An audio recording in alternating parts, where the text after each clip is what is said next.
মধ্যপ্রাচ্যে যুদ্ধের দামামা বাজছে আর তার প্রতিধ্বনি যেন কাঁপিয়ে তুলছে সারা বিশ্বকে।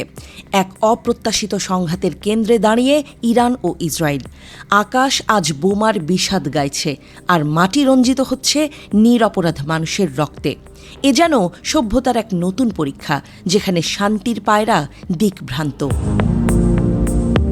এবার মার্কিন প্রেসিডেন্ট ডোনাল্ড ট্রাম্প ইরানের ওপর হামলার পরিকল্পনা অনুমোদন করেছেন, তবে চূড়ান্ত সিদ্ধান্ত এখনও নেননি। মার্কিন গণমাধ্যম সিবিএস এই খবর জানিয়েছে। সিবিএসকে একজন সিনিয়র গোয়েন্দা সূত্র জানিয়েছেন, যদি ইরান তার পারমাণবিক কর্মসূচি ত্যাগ করতে সম্মত হয়, তবে ট্রাম্প হামলা শুরু করা থেকে বিরত থাকবেন। প্রেসিডেন্ট ট্রাম্প ইরানের ভূগর্ভস্থ ইউরেনিয়াম সমৃদ্ধকরণ কেন্দ্র ফোর্দোতে মার্কিন হামলার কথা বিবেচনা করছেন বলে জানা গেছে।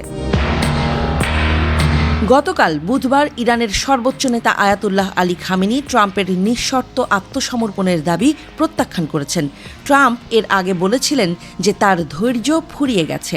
বুধবার সাংবাদিকদের প্রশ্নের জবাবে ট্রাম্প বলেন, আমি হয়তো ইরানে হামলা করব, হয়তো করব না।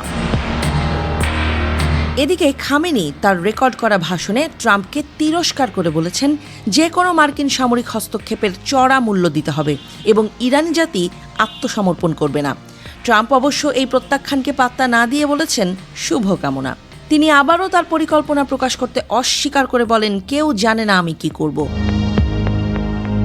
ওয়াল স্ট্রিট জার্নাল প্রথম ট্রাম্পের হামলা পরিকল্পনার সমর্থনের খবর প্রকাশ করে।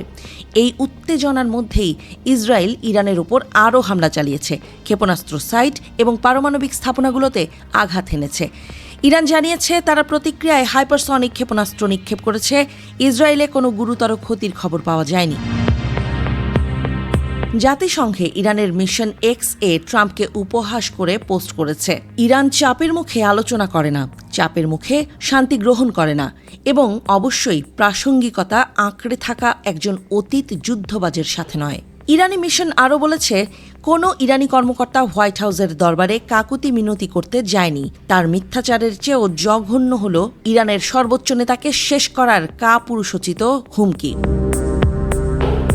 ইসরায়েলি প্রধানমন্ত্রী বেনিয়ামিন নেতানিয়াহু বুধবার একটি ভিডিওতে বলেন, তার দেশের বাহিনী ইরানের পারমাণবিক সাইট এবং ব্যালিস্টিক ক্ষেপণাস্ত্রের সৃষ্ট হুমকি নির্মূলের দিকে ধাপে ধাপে এগিয়ে চলেছে। তিনি আরও বলেন, আমরা তেহরানের আকাশ নিয়ন্ত্রণ করছি।